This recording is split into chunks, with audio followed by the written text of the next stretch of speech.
Hello, welcome to our lecture on Chapter 4, which is about gravity. When we studied forces in the previous chapter, we learned that gravity creates the force we call weight, which pulls objects toward the Earth. For example, when you drop a pencil and it falls to the floor. In this chapter, we'll explore gravity in greater detail. Focus on two successful explanations of gravity. One by Isaac Newton and the other by Albert Einstein. We will be spending most of our time talking about Newton's law of gravity. I will spend a little bit of time just introducing you to some of the concepts of Einstein's theory of gravity, just because it's so fascinating. So Newton's law of gravity, let's talk about the semantics here. The word law, remember, describes how something behaves in nature. So Newton's law of gravity describes how gravity behaves without an explanation of why it explains that way. For Newton's description of gravity here, we're going to talk about his universal law of gravitation, orbital motion, and also the phenomenon of apparent weightlessness. When we talk briefly about Einstein's theory of gravity, remember, in science, the word theory explains why. And so Einstein's theory of gravity explains why gravity behaves the way that Newton's law describes it. So we'll talk briefly about some of the different consequences of Einstein's theory of gravitation. So we're going to start our lecture by discussing Newton's universal law of gravity. And there's sort of a famous story, and there's some evidence that the story is at least partially true, that Newton was influenced by watching an apple fall from a tree. And I like to often embellish the story and think that Isaac Newton maybe needed a nap after coming up with his laws of motion and after inventing calculus. So he decided to go outside in the garden and take a little rest under the apple tree, but his rest was interrupted by one of the apples in the tree falling. And, maybe it hit him on the head and woke him up. We don't really know. But needless to say, Newton saw this apple fall. And for most of us, that would just be an everyday occurrence and we wouldn't think twice about it. But Newton wondered why. What made this apple fall to the earth? Some invisible force was pulling the apple downwards. And Newton wondered, could this same force keep the moon in orbit about the Earth? And even going further, could this same force keep the Earth and the other planets in orbit around the sun? Because remember, at this point in time, nobody understood why the planets orbited the sun or why the moon orbited the Earth. The motions were understood very well, but nobody knew the cause of the motion. So it was the genius of Isaac Newton to discover basically this force, which we now call gravity. So what is gravity? Well, gravity is an attractive force between two or more objects. So you can see in the animation here, we have two objects here. And these two objects could be any two objects. One could be a planet, the other could be a star, one could be the moon, the other the Earth, or they could just be two rocks. And let's just say they're out floating around in space. Well, what gravity does is it causes an attraction between these objects because of their mass. So each object is feeling a pull towards the other. And the amount of force that each object feels is exactly the same. Even though one object might be much larger than the other, the amount of force attracting them is the same acting on both objects. And this is a consequence of Newton's third law. Remember that for every action, there is an equal and opposite reaction. So if object A over here is pulling on object B, then object B is also pulling on object A, and those two forces are equal and opposite. One of the characteristics of gravity, and we're going to look at this in more detail in the next slide, is that the larger the mass, the stronger the gravity, which is produced by that mass. So again, even though basically the amount of gravitational attraction between these two objects, it turns out it's going to depend on both masses multiplied together. But the general trend here is that more massive objects have larger gravity. The other characteristic of gravity is that the closer the objects are to each other, the stronger the gravity. And this kind of makes sense, I guess, in the sense that as you're closer to the source of the gravity, the gravitational pull will become greater. So we'll look at this more quantitatively in the next slide. So one of Newton's greatest achievements was him coming up with what is now called Newton's universal law of gravitation. In words, it's a little bit of a mouthful here, but it says that any two or more bodies attract each other through gravitation with a force proportional to the product of their masses, m1 and m2, and inversely proportional to the square of the distance r between their centers. All right, so here is the universal law of gravitation written out as an equation. So the force of attraction between, we've got object m1 here, mass 1, and we've got another object over here with mass 2. And as we saw in the previous slide, the animation, these two masses are attracted to each other by an attractive force. And the force of object 1 on 2 is the same as the force of object 2 on object 1. So that force is given by this expression here. Notice in the top, we have the two masses multiplied together. Okay, so we take the product of the two masses of the object. You can think of the mass sort of as the source of gravity. So, and the more mass we have, the more gravity we're going to get. This number out in front is g, and this is a very different g than the lowercase g we saw before. This g is called the gravitational constant, and it is a number given by 6.67 times 10 to the minus 11, and notice it carries a bunch of units here, Newton meters squared per kilogram squared. Again, this number is a constant. It doesn't change. This number is a universal constant. It's valid anywhere in the universe, unlike lowercase g, which is 9.8, but that only holds on Earth. This g is universal. In the bottom here, in the denominator, we have r squared.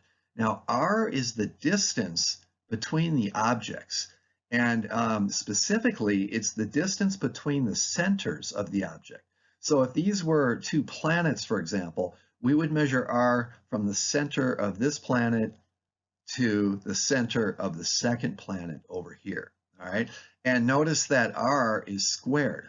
Now, what this tells us here is that if we make the distance between these objects greater, remember it's in the denominator, so that means the force of gravity is going to get smaller, all right? And not only does it get smaller, but it gets smaller as the square of the distance, okay? So this is called an inverse square law.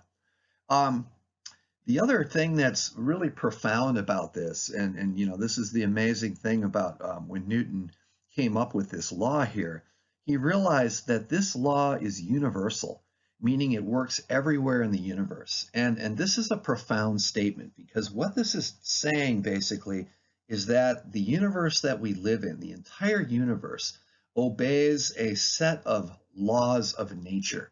And those laws, as far as we know, the same laws apply everywhere in the universe. So this is a great leap forward in understanding the universe that we live in, because the universe basically obeys a rather small set of physical laws.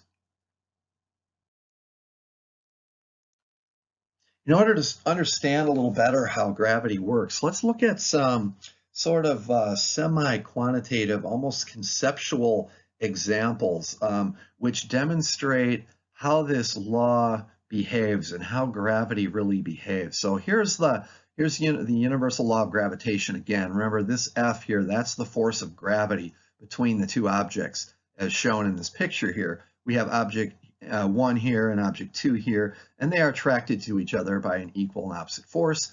And r, remember, is the distance between the two objects. So the first question is, if the mass of one object is tripled and the other mass stays the same, how does the force of gravity between the two objects change? You might want to pause the video right now and think about basically what would happen if you made one of these objects 3 times more massive than it is. How would that affect the gravitational attraction between the two objects? So maybe pause the video right now and think about which of these 4 answers is correct. Okay, well, we know that if we increase the mass, we know that the gravity is going to get stronger because that's one of the basic characteristics of gravity. So the answer is either 3 times stronger or 9 times stronger, but we're only changing the mass of one of the objects. So you can think of putting a factor of 3 up here in front of, let's say, m1. So that's going to make the gravity 3 times stronger. So the correct answer is B. The second question is, if both masses are tripled, how does the force of gravity between the two objects change? So again, go ahead and pause the video and think about which one of these answers would be correct. All right, in this case, we have this object being 3 times more massive, and also this object here is 3 times more massive. So they each contribute a factor of 3 in the numerator up here. You can think of a 3 here and stick another 3 in front of this one. So the total effect is we're going to have a gravity force that is 9 times stronger in this case. Now let's look at the distance. If the distance between the two objects is doubled, how does the force of gravity between the two objects change? So again, please pause the video and reason through using the equation here. What happens if we make this distance twice as big? All right, well, to answer this, first of all, the easy part, think about, all right, if we're going to separate these two objects and make them farther apart, is the gravity going to be stronger or weaker? And it's pretty easy to see that, if they're farther apart, right, the attraction is going to be weaker. So the question is, how much weaker? Well, we're making the distance twice as much. So at first glance, we might think, all right, it's going to be 2 times weaker. But remember the fact that the distance is squared. We have r squared down here in the bottom. So the correct answer is 4 times weaker because 2 squared gives us a factor of 4. The last question here is, if the distance between the two masses is shortened to 1/10 the original distance, how does the force of gravity between the two objects change? So go ahead and think about this one. Okay, so now we have the distance between these two masses getting closer together, right? So we know, first of all, that the gravity is going to get stronger, not weaker. The question is how much stronger? If we're making the distance 10 times shorter, remember that we square the effect of the distance. So that's going to make the gravity 100 times stronger. So the correct answer to this one is D. A really useful application of Newton's law of universal gravitation is calculating the Earth's mass. People always wondered, what is the mass of the Earth? And obviously we can't place the Earth on a big scale to measure its mass, so we have to measure the mass indirectly. So we can precisely measure Earth's mass indirectly by using Newton's law of universal gravitation. So how do we do this? Well, remember that the force of gravity is what we call weight. So if we take, here's the Earth right here, and let's say we just take a little object like a ball and we set it on the ground, all right? Well, this ball has weight, okay? And even before we knew about what gravity was, we knew that the weight of an object is equal to mg. So this is m, the b is for ball, so we can make sure we distinguish the mass of the ball from the mass of the Earth. Now, the force of gravity we just learned from Newton's law of universal gravitation to be equal to big G times the product of the two masses. So we're going to take the two masses here to be the Earth and the ball. So here's mb for ball and me for Earth. And then, of course, we have to divide by r squared, where remember r is the distance between the centers of the two objects. So basically r here is the radius of the Earth. We have our equation here, and notice the mass of the ball shows up on both sides of the equation, so we can cancel that out. And we're left, interestingly, with an equation for g. And if you plug in the numbers here, if you plug in the universal gravitational constant here, big G, and you plug in, if we knew the mass of the Earth, which we now do, of course, and you plug in the radius of the Earth, you'll get 9.8 here. But that's not what we're going to do. We're going to use this equation here to solve for the mass of the Earth. And let's pretend we don't know what the mass of the Earth is. So the mass of the Earth should be equal to little g times the radius of the Earth squared divided by big G. So we know all these numbers here, all right? Little g, of course, is 9.8. We can measure that very easily. The radius of the Earth, this is something that was well known before we knew the Earth's mass. This was done by geographers and so forth. They could figure out the radius of the Earth was 6.37 million meters. All right, so that's written out here. And then, of course, the gravitational constant down here was determined in laboratories back in Newton's days as 6.67 times 10 to the minus 11. So if we put all this into our calculator, we come up with 6.0 times 10 to the 24th kilograms. And sure enough, this is the correct value for the mass of the Earth. This is 6 trillion kilograms. So obviously, the Earth is incredibly massive compared to everyday objects that we're used to. Another thing that is kind of interesting that comes from Newton's law of gravitation is that we can calculate the acceleration of gravity. This is little g now, and also calculate what our body weight would be on other planets or objects in the solar system. So, remember from the past slide, we said that weight is defined as the force of gravity. So we have mg, m times little g, is equal to big G times m, this was our object again, the mass of the ball or whatever it was, times the planet's mass divided by r squared. And so dividing by m sub b, we end up with an equation here for the acceleration due to gravity. Okay, so this is little g. So if you're wondering, before we said that little g was 9.8, and we actually measured that. I showed you a demo where I dropped some balls and came up with a pretty decent estimate of 9.8. But theoretically, little g comes from this equation here. It comes from the universal gravitational constant, which again is 6.67 times 10 to the minus 11. And then we multiply that by m here, which is the mass of the planet. So for Earth, we just saw that the Earth's mass was 6 times 10 to the 24 kilograms. And then this r down here is the planet's radius in meters.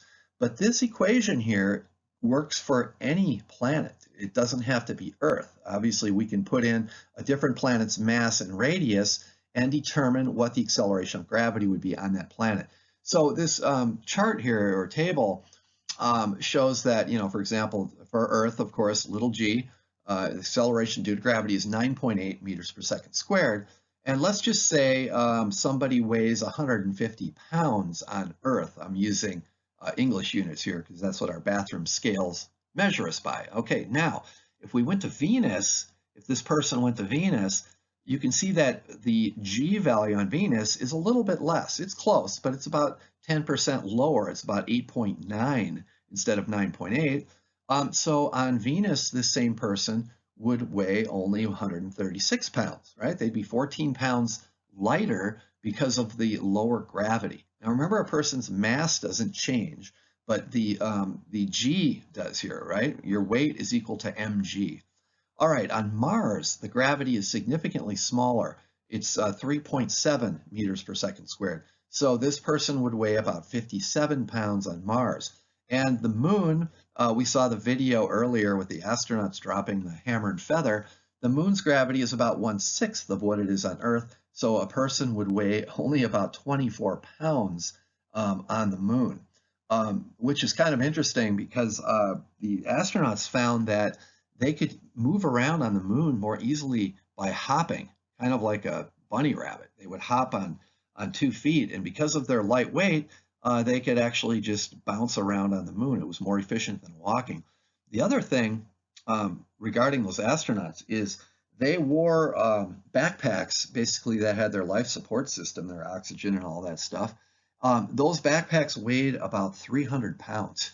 And you might wonder, well, wow, how could they, walk around on the moon with a 300-pound backpack?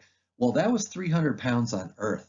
But on the moon, that pack only weighed about 50 pounds, which is like a heavy backpack you might wear while hiking on the Earth. All right, now let's go the other direction. On Jupiter, G is 23.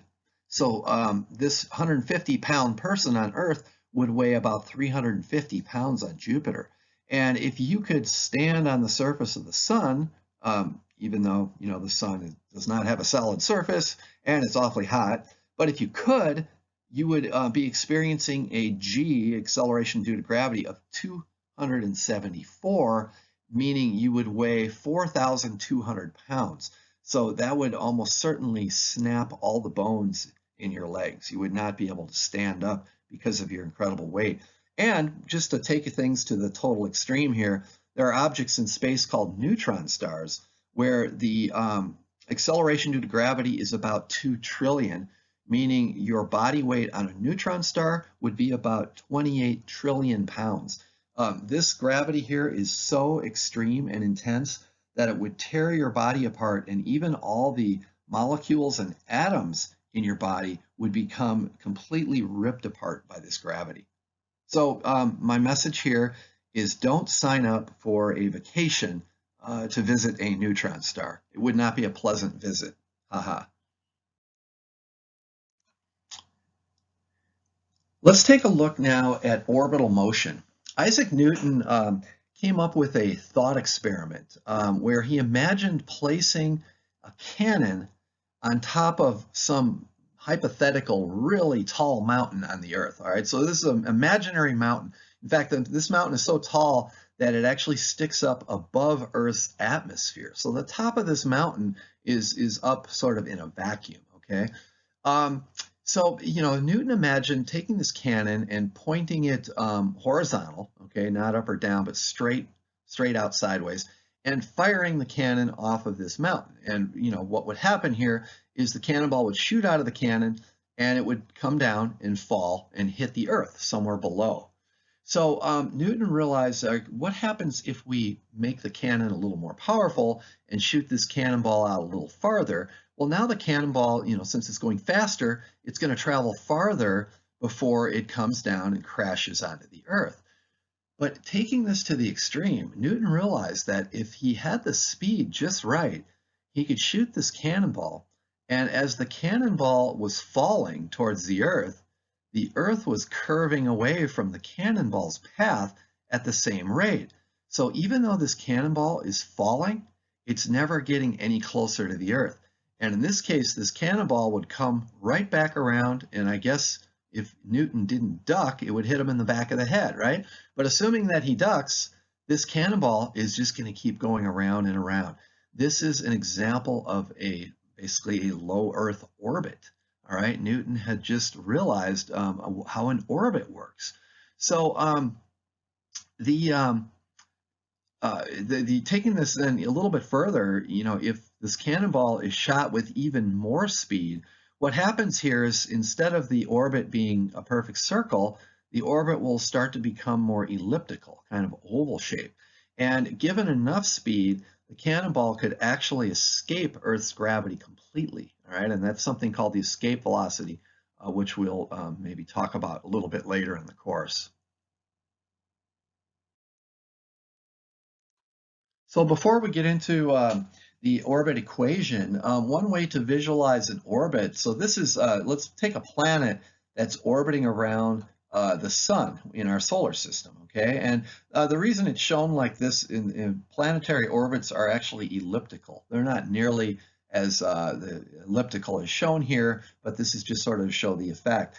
The idea of an orbit is that the planet is moving, obviously, and its momentum, which has to do with its velocity, wants to make the planet fly off into space. But of course, gravity is an attractive force between the sun and the planet, and the gravity always points inward towards the sun. So no matter where the planet is, gravity is pulling it, wants to pull it towards the sun. So what happens here is this gravitational attraction here causes the planet to curve in its path. And basically what happens here is this gravity is a centripetal force, right? We learned about this in the previous chapter, and this centripetal force ends up causing circular motion, okay, or in this case, an elliptical motion. And the result is a stable orbit. You can think of this planet in a sense falling towards the sun, but it never does. It never, the orbit does not decay in normal circumstances here. So the other thing, one of the effects here, which we're not going to really deal with in our physics class, is that as the sun gets, the planet gets closer to the sun over here, it starts to speed up because in a sense it is falling towards the sun. But then when it comes around here, it's sort of going up, away from the sun, and it slows down to its slowest point in the orbit. So this is just sort of a conceptual explanation of how an orbit works. The planet, would tend to fly off into space in a straight line, but the sun's gravity is pulling the planet and curving its path, creating this orbit. As I mentioned in the last slide, if we think of an orbit, it's actually another really nice example of circular motion. And if we think of a circular orbit like this, basically the planet would be in uniform circular motion, which was, of course, the topic of one of our previous lectures. So remember, whenever we have uniform circular motion, like, for example, the Earth orbiting around the sun like this, we know there must be a force that points towards the center of the circle that causes the circular motion. And in this case, of course, that force is gravity, right? It's the gravitational force between the Earth and the sun that provides the centripetal force. So remember Newton's second law for centripetal forces. We have the centripetal force is equal to ma, F equals ma, but here our acceleration is centripetal acceleration. So we can replace the centripetal force here with the gravitational force. So this is Newton's law of universal gravitation. The mass of the planet is mp, and the mass of the sun is m sub s. All right, so in this picture I'm showing the Earth, so this would be the Earth's mass we would plug in here. On the right side, this m, remember that's this guy here. We're talking about this body that's orbiting around the sun. So, and this little m here, we're going to replace with the mass of the planet. And then the centripetal acceleration, remember, is given by v squared over r. We learned about this in the last chapter. So what we can do now is clean up this equation a little bit. We've got the mass of the planet on the left, and we've got the mass of the planet on the right, so we can cancel those out. And interestingly, it doesn't the orbit doesn't depend on the mass of the planet, only on the mass of the sun, because the ms here remains. The next thing we can do is notice that down over here we have r squared, and over here we have r, so we can actually multiply both sides by r, which will get rid of this r, and it'll get rid of the r square and just turn it into a regular r. So what we've done then is we've basically solved this equation for v squared. So this is called the orbit equation. The velocity squared, or speed squared, of the planet is equal to big G, all right, this is the gravitational constant, times the mass of the sun divided by r, and remember r is the radius of the orbit. So this would be the distance between the planet and the sun. And what this equation really is it's a relationship between the speed and radius of an orbit of a planet around the sun. Let's look at an example of the orbit equation for the planet Earth. So we're going to calculate the speed of the Earth as it orbits the sun. The sun's mass is given to us here as 2 times 10 to the 30th kilograms. Obviously, that's a big number, right? The Earth's orbit radius is 150 million kilometers, or in scientific notation, that's 1.5 times 10 to the 11 meters. So here's the orbit equation stated right here. And we're going to basically solve this for v. So we can take the square root of both sides here and just plug in our numbers. So here's the value of g, big G. Here's the mass of the sun. And here's the radius of the Earth's orbit. And when you do all this on your calculator, you come up with an answer of about 30,000 meters per second. If you do the conversion there, by the way, that's 67,000 miles per hour. So that's how fast our Earth is traveling around the sun. So it's kind of interesting to think about that right now. And, you know, as you sit there at your desk or table, we are actually traveling through our solar system at 67,000 miles per hour. This answer can be checked using some methods that we learned in the previous chapter on uniform circular motion. The speed of an object is equal to the circumference of the circle divided by the time or the period. And, you know, converting all the units and everything here, it checks to, of course, give us the same answer of 30,000 meters per second. The orbit equation can be easily modified to apply to other situations. For example, for a satellite orbiting the Earth, the only thing we have to change here is that instead of the mass of the sun being, you know, the source of the gravity here, now it's the mass of the Earth, since the satellite is orbiting around the Earth. The other thing we have to be careful if we're going to use this is that the r, remember, r is the distance from the center of the two objects.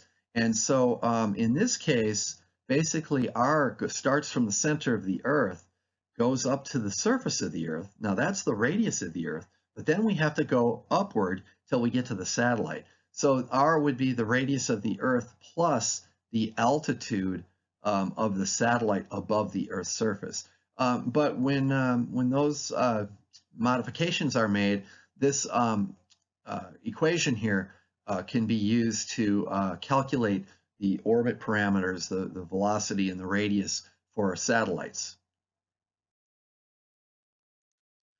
One of the interesting consequences of orbit is this concept of apparent weightlessness.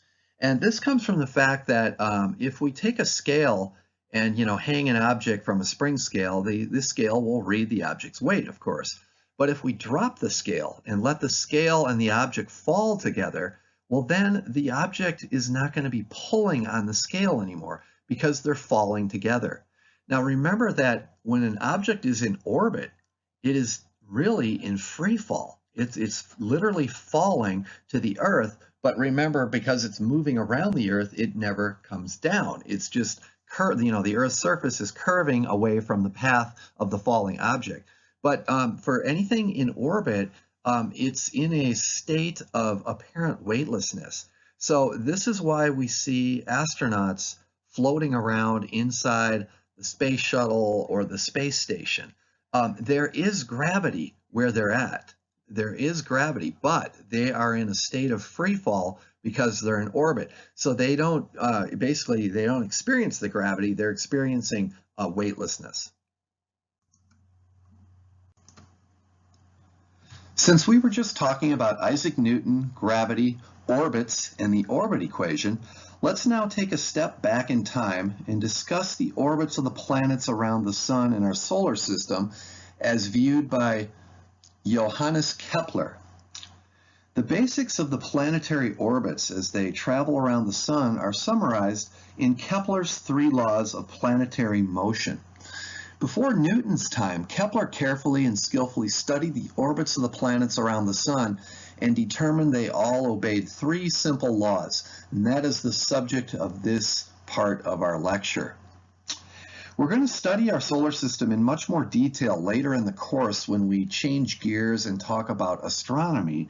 For now, let's consider this simple model of the solar system shown here. And this model is by no means drawn to scale. The distances between the planets are obviously much greater than is shown here, but this model does show that the Sun is in the center of our solar system, and then all of the planets, Mercury, Venus, Earth, Mars, Jupiter, Saturn, Uranus, and Neptune, and even Pluto, which technically is not a planet anymore, they are all orbiting around the Sun. And we know now, of course, that this is due to gravity, but before Newton came along, it was not known why the planets orbited around the Sun. Kepler, however, figured out some laws that described their motions extremely accurately, even without knowing or using the concept of gravity. So let's go ahead and take a look at Kepler's 3 laws. Kepler's first law of planetary motion simply says that the orbits of the planets are ellipses with the Sun at one focus. So what is an ellipse? Well, an ellipse is, you can think of it like an oval shaped, all right? It's a circle that's sort of longer on one axis than the other.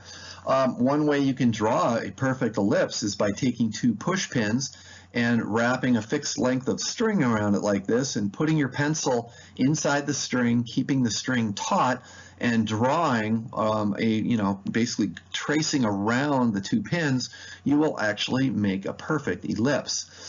One of the ways that ellipses are characterized, and don't worry, we're not going to really do much with this, but there's something called the eccentricity of the ellipse, which is defined as this distance from the center of the ellipse to one of the focal points. There's two foci points of the ellipse here, and this ratio of this distance here to this distance from the center out to the edge is called the eccentricity. So the eccentricity is basically a measure of how squished this circle looks.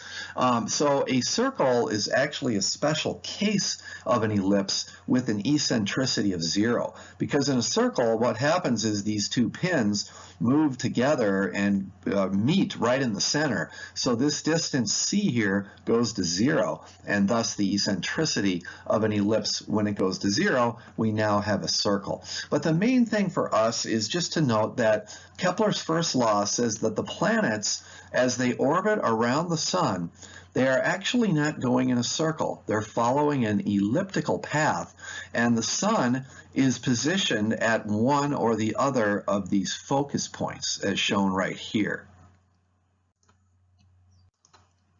Now, it turns out that the orbits of the 8 major planets are very much similar to being perfect circles, and this is why nobody ever discovered this before Kepler.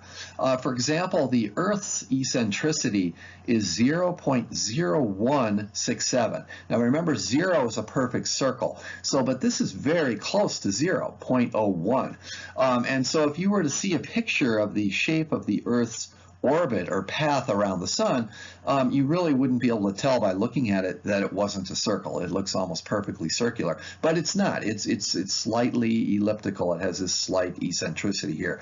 One of the most extreme example by far is the dwarf planet Pluto. It has an eccentricity of 0.248, and Pluto's orbit, as shown here, is markedly elliptical. You can tell it's certainly not a circle, and you can see that the Sun is not in the center of the ellipse. The Sun is shifted over at one of the focused points of the ellipse. And this is just one of the several things that is different about the planet Pluto from all the other planets. And we'll talk about why Pluto is now considered a dwarf planet. That will be a discussion for later in the course when we talk about our solar system.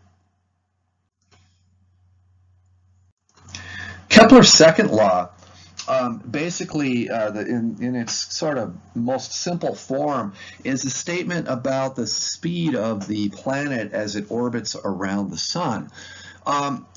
Basically, what Kepler found is that when he traced out the position of a planet as it orbited around the Sun, here's the Sun at this point here, he found that a line from a planet to the sun sweeps over equal areas in equal intervals of time.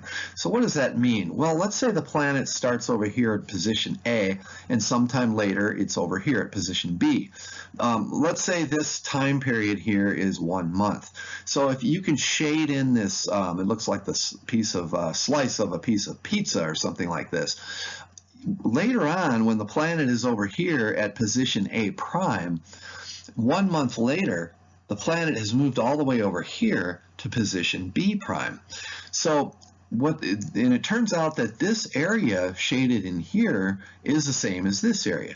Now, what this means for us is that the planet is basically speeding up as it zooms around the sun and gets close to the sun, and then it slows down as it gets far away from the sun, speeds back up as it gets close, and slows back down.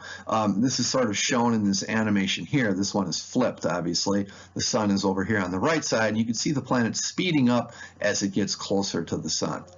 And again, this is something very different from the way the ancients viewed the planets. They assumed that the planets were moving not only in a perfect circle, but they assumed the planets were moving with uniform motion. In other words, with a constant speed.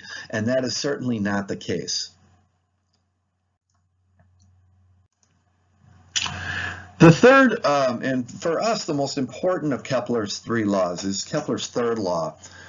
This is a relationship between the period of the planet's orbit and the radius or the distance that the planet is from the sun.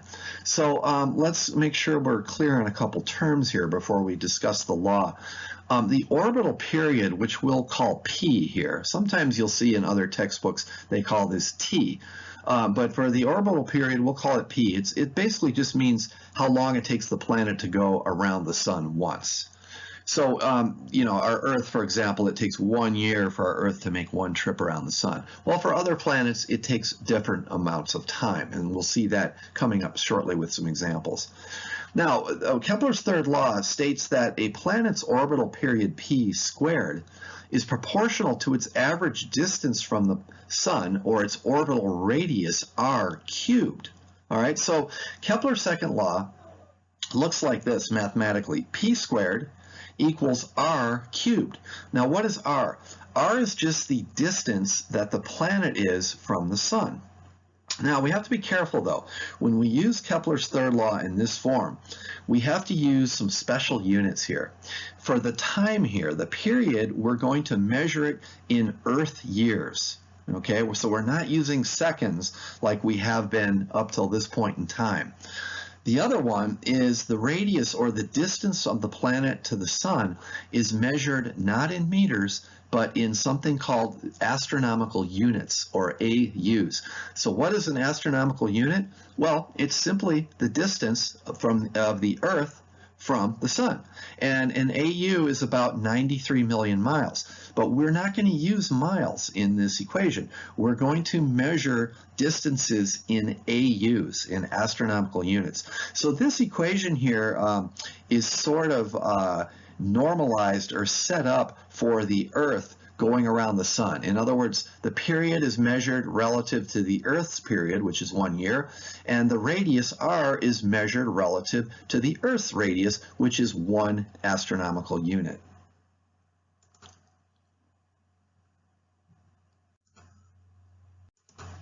So using Kepler's third law, P squared equals r cubed, is sometimes a little bit tricky because we always have to solve for either P or for R. So instead of having to do the algebra every time, let's just go ahead and do the work right now so we can use the forms. So let's start here with P squared equals r cubed. Let's solve this for P. So how do we do this? Well, we can obviously take the square root, but we're working with r cubed. So if you recall from math class, the square root is the same as raising something to the power of 1/2. So what we're going to do is raise both sides here to the power of 1/2. Now the reason we do this is because this 2 gets multiplied by this 1/2, and 2 times 1/2 is of course just 1. So we have solved for P. Now on the other side we have r cubed to the 1/2 power.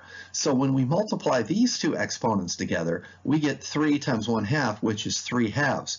Now 3/2 is what's sometimes called an improper fraction. That's the same as 1/2 or 1.5. So here's the form we're going to use. Whenever we want to solve for the period, we simply take the radius, which we must know or be given, and raise it to the power of 1.5. So how do we do this on our calculator?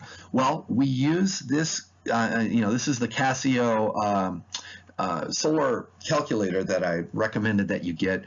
Your scientific calculator may have a different button, but they typically look something like this. There's key right here, x to the y.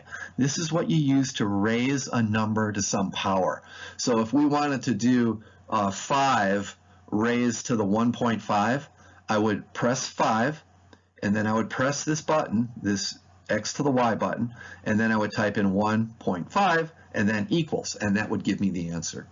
Now, there are other problems where we need to solve for r. So again, this is Kepler's third law. I'm going to write it in reverse order. R cubed equals p squared. And we need to solve for r. So the way to get rid of the cube up here, the 3, is to raise it to the 1/3 power, because 3 times 1/3 is 1. So we have r on the left, and on the right we have p squared to the 1/3, which is 2 times 1/3, or 2/3. And 2/3 is 0.666, and these 6's keep on going, but if you use 3 or 4, you'll certainly have enough accuracy for what we need in this course. So our final result is the radius of orbit remember this is in astronomical units, is equal to the period in years raised to the 0.666 power. And again, you're going to do that on your calculator using this same power button here, the exponent button there. So let's go ahead and do some examples so we can see how to use these. So for our first example of Kepler's third law, let's do one that's pretty trivial. Let's just see if it works for the Earth. So we know that the Earth has a radius of 1 AU to the Sun. That's the definition of an astronomical unit. And so what is the Earth's orbital period? Well, remember from the previous slide, P is equal to R to the 1.5. So when we plug in R is equal to 1, right, given right here, we have 1 raised to the 1.5, and 1 raised to any power is 1. So what we get is something we already knew. It takes 1 year for the Earth to go around the Sun. All right, so let's do something a little more interesting. Let's do it for Jupiter. So for Jupiter, we're given here that Jupiter's radius is 5.2 AUs from the Sun. Now this means that Jupiter is 5.2 times farther away from the Sun than the Earth is. So the question is, what is Jupiter's orbital period? So again, P is equal to R to the 1.5. So R here is 5.2, and on our calculator, we need to raise this to the power of 1.5. So here we're going to type in 5.2. We're going to hit that button, that X to the Y button, and then type in 1.5 followed by the equal sign, and you should get 11.9. So Jupiter takes about almost 12 years to go around the Sun once. So this is part of what Kepler's third law is telling us. The farther away the planet is from the Sun, the longer it takes for it to orbit around the Sun. At this stage, I would recommend that you get out your calculator and make sure you can do this calculation right now and get the right answer. This will give you confidence that you're able to use your calculator and get those correct keys pressed and so forth to get the right answer. So go ahead and pause the video and try this quick calculation and see if you got it right on your calculator. Let's look at a couple more examples of Kepler's third law. So Venus is a planet that is second from the Sun. It's closer to the Sun than the Earth.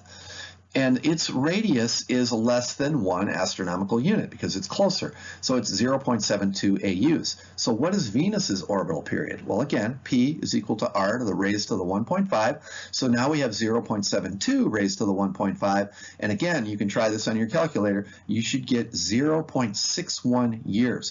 So you can see that Venus takes less time to go around the Sun than the Earth does. This is what Kepler's law is all about.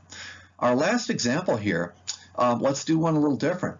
So we're going to consider Pluto here. Here's a nice recent photograph taken Pluto from the New Horizons spacecraft, Pluto has a period of 248 years. All right, so that tells you that Pluto is way out there. It takes Pluto 248 years to go around the sun once. So what is Pluto's radius? Well, now we're going to use the other equation. Remember that r is equal to p raised to the 2/3 power, which is 0.6666. So I'm going to plug in 248 in my calculator and raise it to the 0.6666. And, again, I would recommend doing this right now. Make sure you get the right answer. The answer is 39.5 astronomical units. So Pluto is almost 40 times farther away from the sun than the Earth is. So it turns out that Kepler's 3 laws of planetary motion can be derived and explained from Newton's laws of motion and gravity. We're not going to do the derivation and the proof here, but you can find it in more advanced physics or astronomy books. Newton's laws provide a highly precise scientific explanation of how and why the moon and the planets move around the sun. Nature obeys simple laws of physics that are universal. The same laws of physics apply everywhere. So Newton's classical physics is the foundation of modern science, engineering, and technology. We'll leave this portion of this chapter with a nice little animation here of a solar system simulator. You can find these on the internet if you do a search for them. What this one is showing here is the sun in the center, and it's showing the planets in order. They're Mercury, Venus, Earth, Mars, Jupiter, Saturn, Uranus, Neptune, and Pluto. And what the animation sort of shows here is Kepler's third law. Notice that Mercury is moving the fastest, all right? That's the inner orbit. In fact, it only takes Mercury 88 days to go around the sun. That's just, not even 3 months. Here's Venus racing around in second place, right? And then here's the Earth, the blue planet here, moving around the sun. Notice going much slower than Mercury and Venus. But then for the other planets farther away, we've got Mars and Jupiter. You can see them moving much more slowly.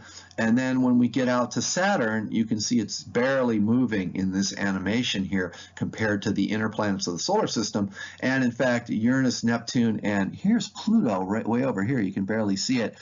You will barely even be able to see it moving at all in this animation.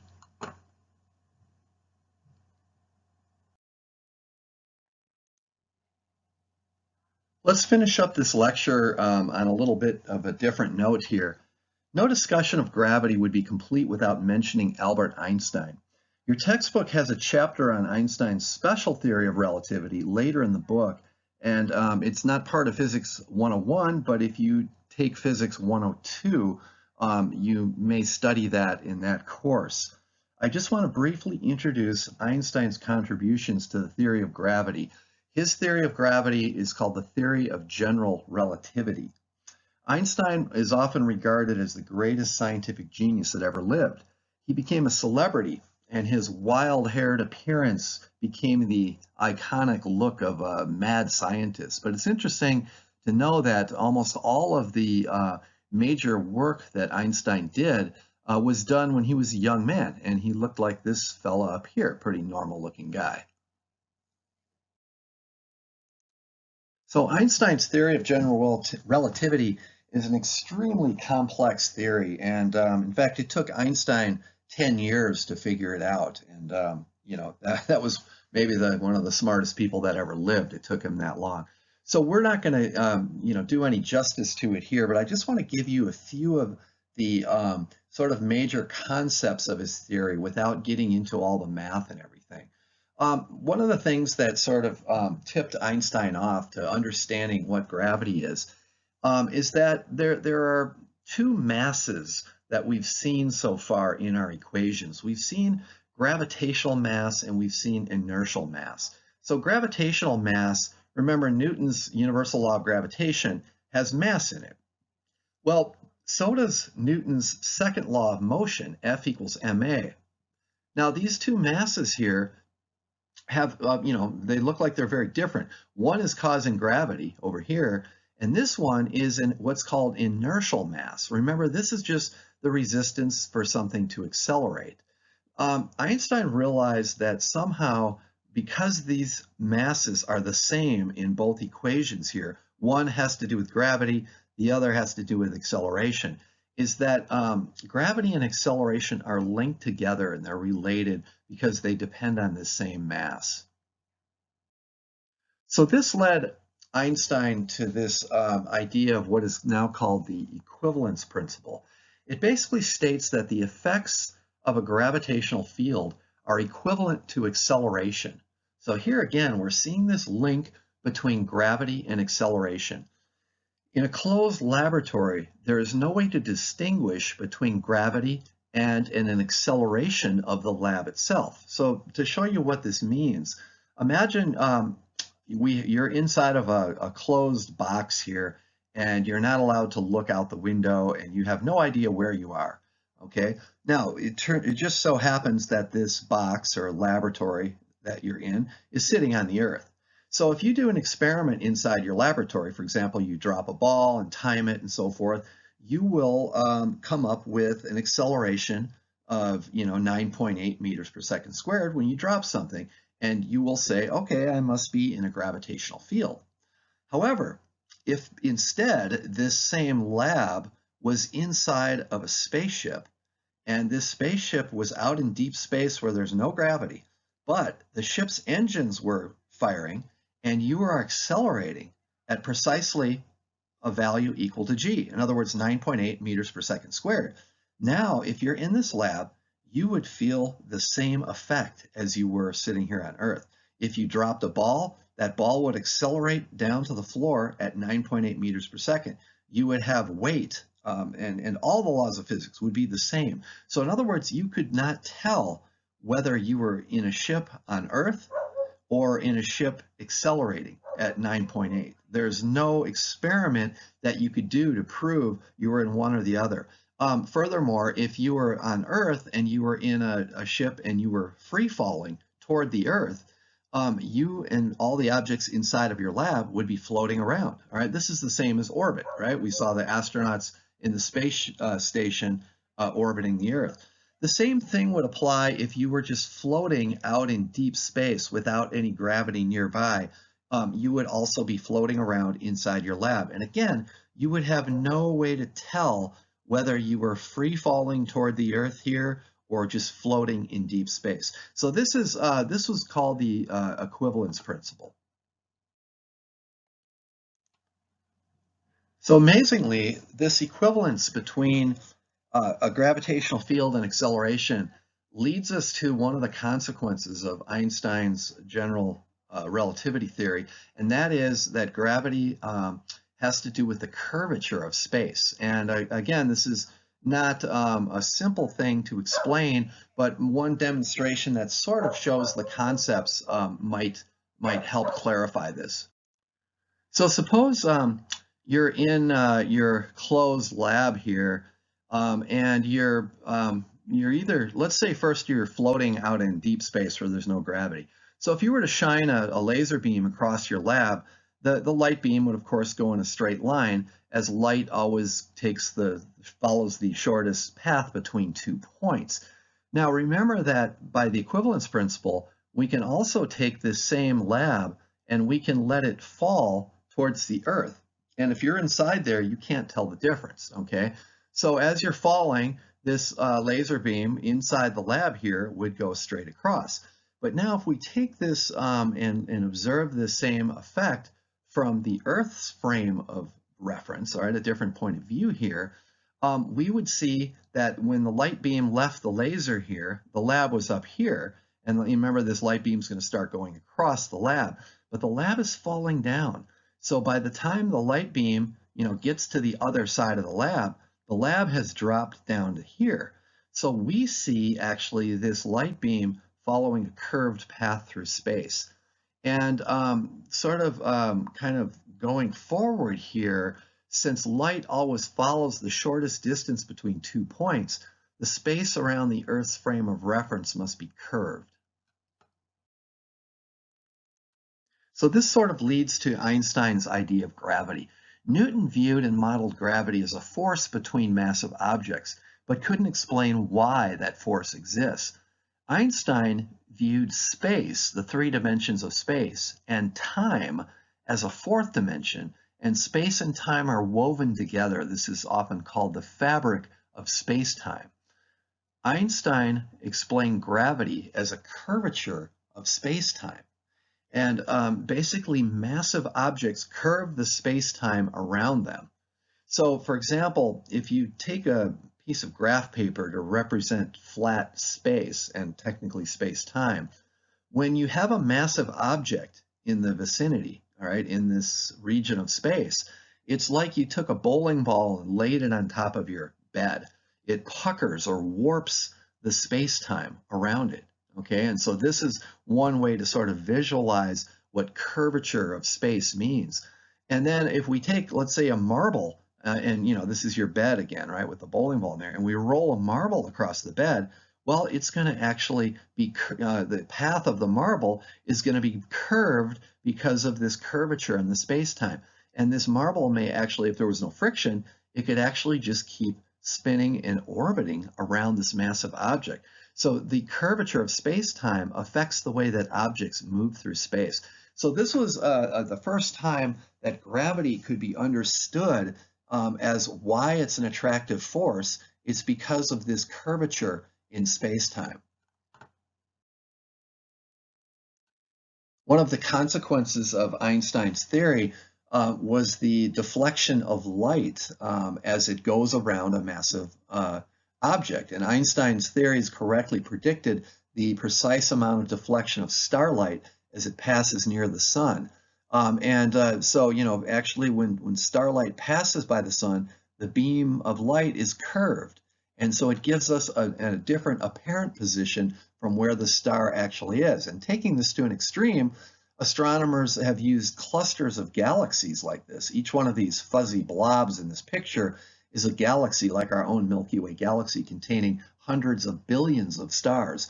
There's so much mass in this cluster of galaxies that any object behind the galaxy cluster, their light gets curved and actually bent and focused like a giant lens in space. So you can see these streaks of light in this picture. There are multiple streaks. This is due to the distortion of those light waves as they bend and warp coming around the curved space from this cluster. And these are some other pictures here showing gravitational lenses due to galaxy clusters.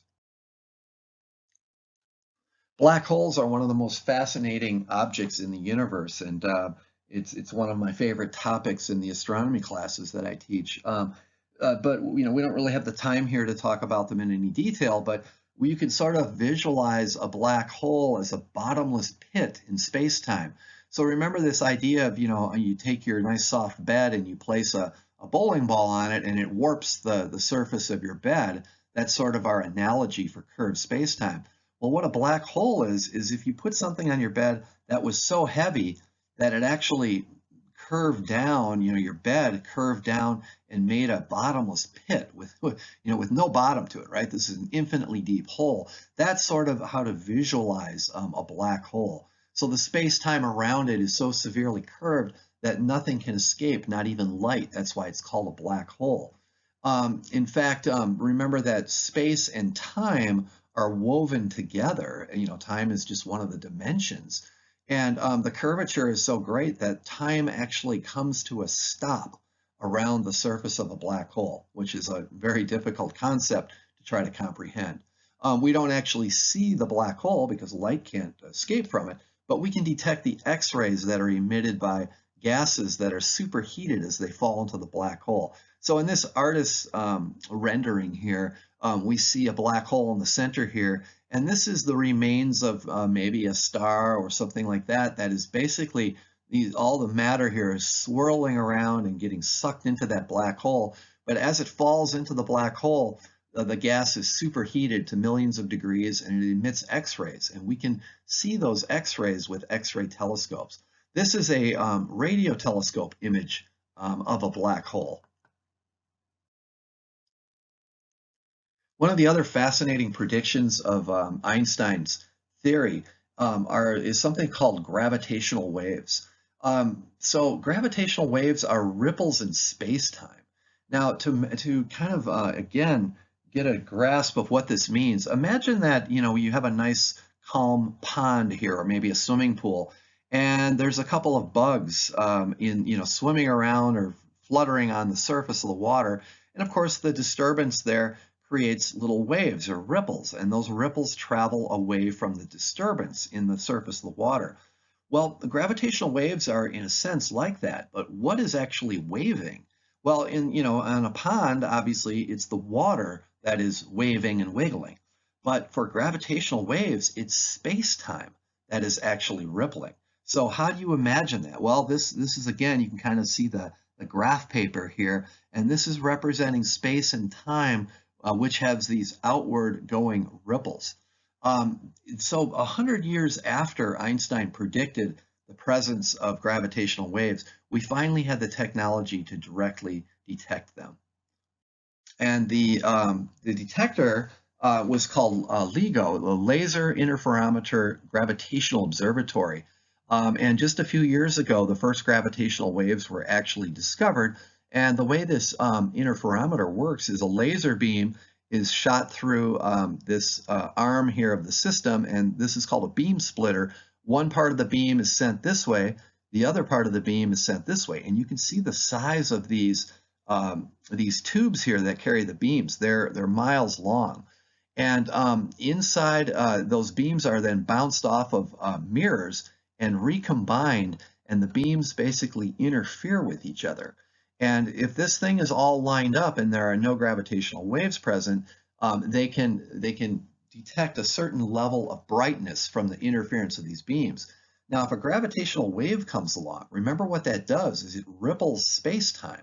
So it actually shortens and lengthens the lengths of these arms, and they can measure that by looking at the interference pattern of the light waves. And these ripples are they're microscopic, basically. So they're just tiny little altercations or changes in the lengths of these arms here, and those manifest themselves as light and dark regions in the beam, which is detected by this photodetector.